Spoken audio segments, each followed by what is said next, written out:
friends. So do you want to know about sobriety toolkits and what the hell that is and how you can implement that in your life? Well, keep watching. Okay, so first off, I know there's no candles in this candle holder. They're over there and I can't get them to stick in there, so don't judge me. So part of the human experience is dealing with negative emotions, facing obstacles, physical and emotional challenges, and loss. Whether these are huge life-altering events or just regular daily stressors, we all have them, and it's through those events where we learn to deal with them using coping mechanisms. And we use coping mechanisms when we want to work through whatever we're feeling or thinking, so that we can get back to normal and get back to happy. And for a lot of people, their coping strategies would be, meditating or talking to somebody or engaging in logical problem solving or other healthy techniques. But I know for me in early recovery, I wasn't really for the healthy coping strategies. I didn't really have any. So I would have, and other people, their coping mechanisms might be self-criticizing, violence, being aggressive, or, turning to substances like drugs and alcohol. And so turning to drugs and alcohol is super common, but of course, very unhealthy. Now, in the beginning, our intentions, of course, aren't to turn into a raging alcoholic with their lives crumbling down around them. We don't want that to happen. We drink to calm down, or we drink to unwind after a long, stressful day. We drink to feel like we're fitting in, or we drink to feel normal. We drink to get over loss or to get over physical or emotional pain, and we basically just drink to numb. That turns into our new coping mechanism. And what do we do when a coping mechanism works? Well, we keep doing it. But of course, there's danger in using alcohol as a coping mechanism because we keep turning to it and keep turning to it to feel, and every time that we want to feel less stress, or every time we want to feel normal, or every time we want to feel happy, and we get stuck in that vicious cycle, and that robs you of yourself. So then say you make the amazing, loving decision to get sober. That's amazing. You can do it and you're worth it. And things are going really good for the first little while of quitting drinking, but then, old thoughts and old memories might start come creeping back in, or just regular daily stressors start to show up, or, maybe bad life events suddenly happen. Past traumas might start to come up again. We might start to feel uncomfortable feelings again because, after all, we're human. And we realize that, all these negative feelings and thoughts or events are happening. And before, all we would do is just drink. We would turn to that good old best friend that's always there, alcohol, to get over our problems. Really, we weren't actually getting over them. But then you quit, so what do? You need a new coping mechanism. How do you get through the bad times? So enter the Sobriety Toolkit. So this would be a metaphorical box of healthy coping mechanisms. These are things that you would turn to when you want to reach for a drink. When things get tough and you don't know what to do with yourself, you can rely on these tools to help you get through it. Now, remember that everyone is, of course, different. So these are just a bunch of different ideas that you could pick and choose from to build your own toolkit. Also, before I get into these, you don't have to be writing them down or anything. I actually wrote this entire video into a blog post, and it is on my blog, Sober City. There is a link to it down below. Number 1, compile a list and look at it every once in a while, whenever you need it, of at least 5 real consequences of your drinking. So euphoric recall, or only remembering the good times of drinking, is a major threat to sobriety. It is so important to have a list of all the real consequences to remind yourself, if you think about drinking again, that these are the very real consequences that more than likely will happen, and might even happen even at a higher degree than you're expecting. Number 2 would be to compile a list of at least 5 reasons why you're choosing sobriety. Everyone's different. Make sure that this list is personal to you, but they can include things like health, family, to gain more respect for yourself, to have better mental clarity, better opportunity, really anything as long as it's personal to you. Number 3, have a list of all of your supporters and their contact information. Now, I would I would go one step further and actually write them down rather than have them in your memory and then go to your phone list or go to your Facebook, to have them scattered all throughout. It does something psychologically to you to see a list of all the people that are there to support you. So write them out. Number 4 would be to meditate. I know. It's a weird thing for a lot of people. So story time. So for me, meditation was always hard for me to do, especially in early recovery. I'm a little bit better now, but so whenever I would close my eyes and just sit and start to meditate, I would start to feel like I was sitting on top of a really tall building, like I couldn't feel my body, and like I started to feel like the fight or flight would be triggered almost immediately, and I'd feel panicked. So I've incorporated mindfulness techniques into my life to make me feel grounded.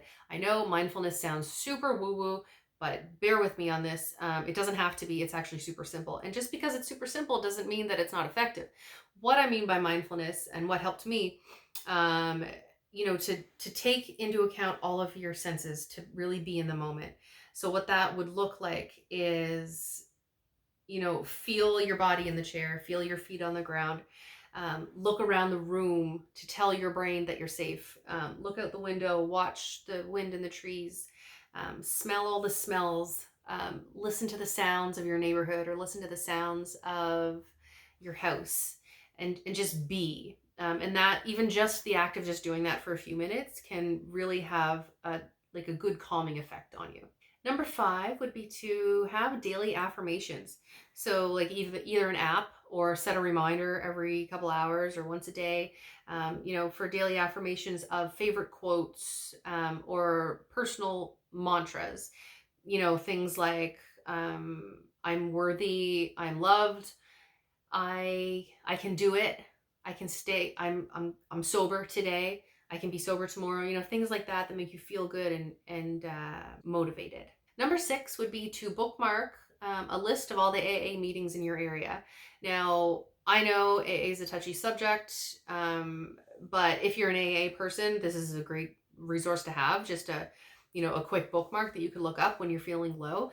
Or if you're the type of person who's never been to AA or don't really want to, or they're like sort of weird about it, it's still good to have, just a bookmark in your phone, knowing that if at any moment, basically almost any moment, that you're feeling super low, there's probably a meeting in your area that you could go to and sit in a room and just to be around other people who get it. Just that alone can make you feel better. Number 7 is to build a wish list of all the things that you want to buy yourself in the future for congratulations on reaching 6 months, 1 year, 2 years, 18 months, whatever it is. You deserve treats and you're saving money from quitting drinking. So make a list of all the things you want to eventually buy. Number 8 would be to work out. Not only is exercise good for your body and your mind, as we all know, it's also a really good distraction when you're in the midst of, a bad episode, to just sweat it out, and you probably will feel a lot better afterwards. Number 9 would be to journal. Write it out, write how you're feeling. I did write a blog post on this, and I am going to make a video on this as well. I didn't yet, but when I do, I'll post the link somewhere up here so you can click on that to see. But it's really helpful to write out what you're thinking and feeling. Number 10 would be to get out of a stinking thinking cycle and look at positives in your life. I know for me, when I'm in a particularly negative mood, it is really easy to continue to think about, I know my gray roots are coming in Quarantine, don't judge. Yeah, so I know it's possible for you to come up with at least 3 things, 3 positive things that are going on in your life right now. It's a really powerful thing to do to get things back into perspective. Number 11 would be to have a tea break, literally tea. Make tea and sit and sip it and just enjoy that moment. Try not to be on your phone, maybe look out the window, experience your neighborhood, whatever. And some teas that I really like, I wrote them down. So they would be yogi bedtime tea. These are great for feeling relaxed. Um, yogi kava stress relief tea, chamomile, and valerian root. Valerian root is really great tea to have before you go to bed because it can make you feel like super sleepy and cozy and ready for bed. Now valerian root tea does smell. Don't let that fool you. Like, it actually does taste pretty good. But anyways, yeah, tea. Number 12 would be to have a dance party by yourself for no other reason other than that it feels good. And I truly believe that dance has the same effect on you as the smiling in the mirror to yourself thing. And if you haven't heard of that, I read about it a long time ago, where you look in the mirror at yourself in your eyes and then you smile at yourself and maybe laugh. I don't know if that's a thing. That's sort of maniacal, but and doing that makes your brain think that you're happy, and it's good to like pull you out of whatever mood you're in. And I think dance has that same ability. Number 13 would be to have an Epsom salt bath, maybe with some little lavender essential oil into it. I know this also sounds sort of like, okay, but like for real, I know for me, Epsom salt baths are amazing. Like I literally feel like I'm melting my cares away. It's crazy. But I know not everyone's like that. I know for me, after I get out of an Epsom salt bath, I feel super relaxed and super cozy and warm, and like I'm just ready for bed. It's a great feeling. But my husband had one because I was like, I swear you're gonna feel so good. He had it and he's like, what the hell is this? I'm bored. What? This sucks. So it's not for everybody, but give it a shot. Number 14 would be to try ASMR videos. If you don't know if ASMR has that effect on you of relaxation, give it a shot. There's YouTube videos all over the place on ASMR. If it doesn't have that relaxation effect on you, then obviously skip this tip. But if it does, give it a shot. Number 15 is to scream. Literally scream. Now, if you think that might trigger you, please don't do it. But if you think it might help, then, scream probably into a pillow because you might have neighbors. And that would be a pretty awkward conversation to have when the police show up. So be cognizant of your surroundings and, make sure that you get it all out in that way, as long as it doesn't alarm other people. Number 16 is to try EFT, or emotional freedom technique. I don't know much about this, so I can't really elaborate, but I have read that it's helped a lot of people. So look into it. It might help you. And lastly, number 17 is yoga. I know it's another one of those things where it's like, okay, I know everyone says that, but it can be really, really helpful. I haven't done it in a while, and I can feel that my body's craving it, and I'm missing it. Like it just makes you feel good physically and mentally. Now, again, this is another one of those things where there's resources all over YouTube. So that's what I would suggest to do. I personally follow Yoga with Adriene whenever I do get into yoga again. But yeah, yoga, it's great, especially as you're getting older. I'm 36 and my body hurts a lot of the time. It's ridiculous. But I notice when I'm into a regular yoga practice again, a lot of my aches and pains are gone. So that is it. Is there anything that I missed? There probably is, because this list could have went on and on, because there's so many things that are personal and different for everybody.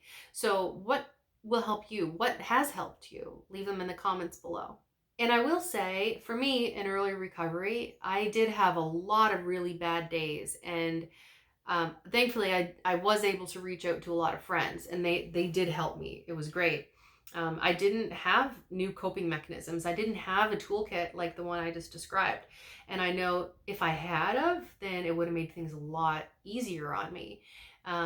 So if you're watching this video, and you're doing the research on stuff like this, then be proud of yourself, really, because you want to give yourself the best chance at sobriety, and that is amazing and very admirable. So I'm proud of you. It's great. It's amazing. It's a very loving thing to do for yourself, to get sober and want to go through the recovery process, because life is so much better and so much more colorful when you really work through what's going on in your head and come back to life again.